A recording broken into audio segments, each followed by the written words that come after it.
السلام علیکم ناظرین، آج کی کہانی کا عنوان ہے اللہ کا انصاف۔ کہتے ہیں کہ بنی اسرائیل کے ہزاروں اولیاء کرام میں سے ایک کا نام شروین تھا۔ شروین القدس کے نواح میں ہزاروں ایکڑ اراضی کا مالک تھا، جس میں زیتون کے درخت سر اٹھائے اپنے مالک کی دولت و حشمت کی گواہی دے رہے تھے۔ ہزاروں کی تعداد میں مویشی اور نہ جانے کتنی بیویاں اور کنیزیں تھیں۔ نوکروں کی تعداد بھی کچھ کم نہ تھی۔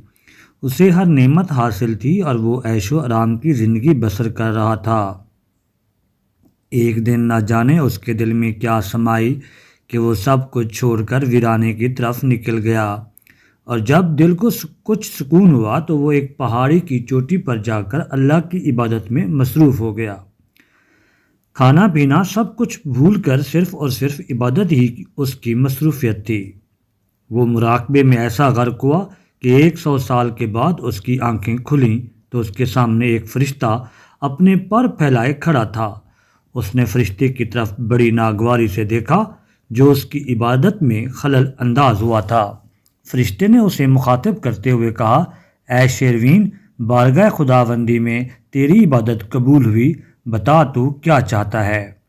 شروین نے فرشتے کی طرف حقارت سے دیکھتے ہوئے کہا، اسے کہو خدا سے کہ میرے ساتھ انصاف کرے۔ فرشتے نے اس کی تحقیر امیز نگاہوں کا برا منائے بغیر کہا، اے شروین، تو اس سے انصاف طلب نہ کر، بلکہ اس کی رحمت و شفقت کی خواہش ظاہر کر۔ لیکن ناظرین، شروین نے اپنی آنکھیں بند کر لیں اور اللہ کی تسبیح و تحلیل میں مصروف ہو گیا۔ فرشتے نے اس کی طرف افسوس سے دیکھا، اپنے پر پھڑ پھڑائے اور آسمان کی طرف پرواز کر گیا۔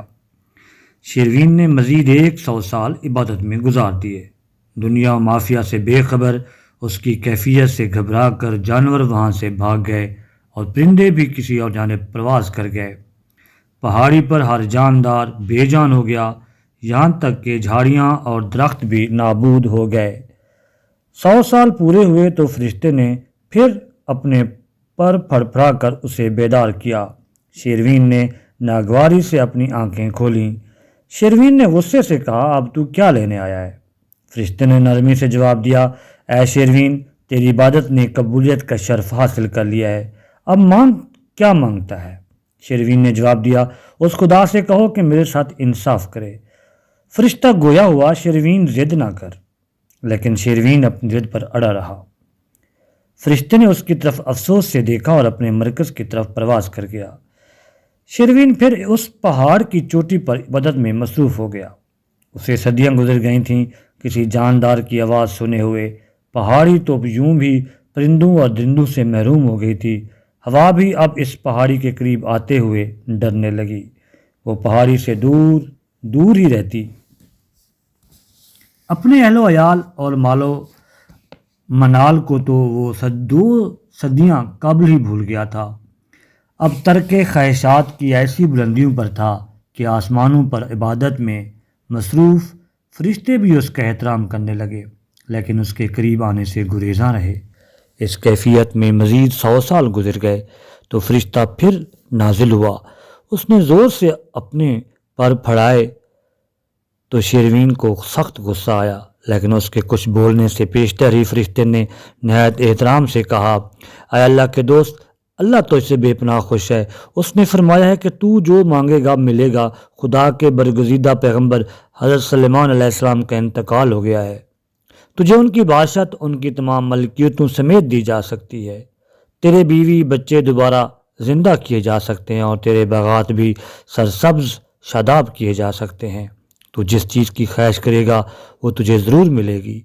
یہ کائنات کے مالک کا فرمان ہے، جس نے 300 سال تک تجھے کچھ کھائے پیے بغیر زندہ رکھا اور تجھے اپنی عبادت کرنے کا حوصلہ دیا۔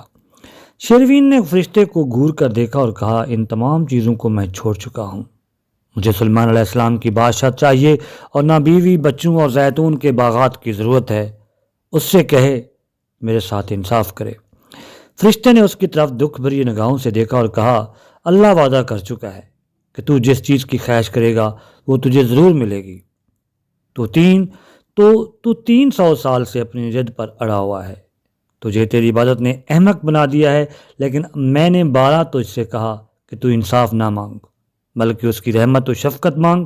اب بھی تو اپنی ضد سے باز نہیں آیا۔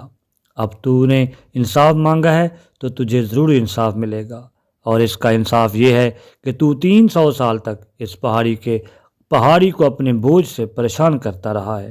اب یہ پہاڑی تجھ پر 300 سال تک سواری کرے گی۔ یہ کہہ کر فرشتے نے اپنا ایک پر پہاڑی کی جڑوں میں رکھ کر اسے الٹا دیا، اور پھر وہ اپنے پر پھڑپھڑاتا ہوا آسمان کی طرف پرواز کر گیا۔ تو ناظرین، اس تاریخی کہانی سے ہمیں یہ سبق ملتا ہے کہ اللہ تعالیٰ سے انصاف کی بجائے رحمت کا تقاضا کیا جائے، کیونکہ اگر اللہ تعالیٰ انصاف کرے گا تو انسان کو سوائے نقصان کے اور کچھ نہیں ملے گا۔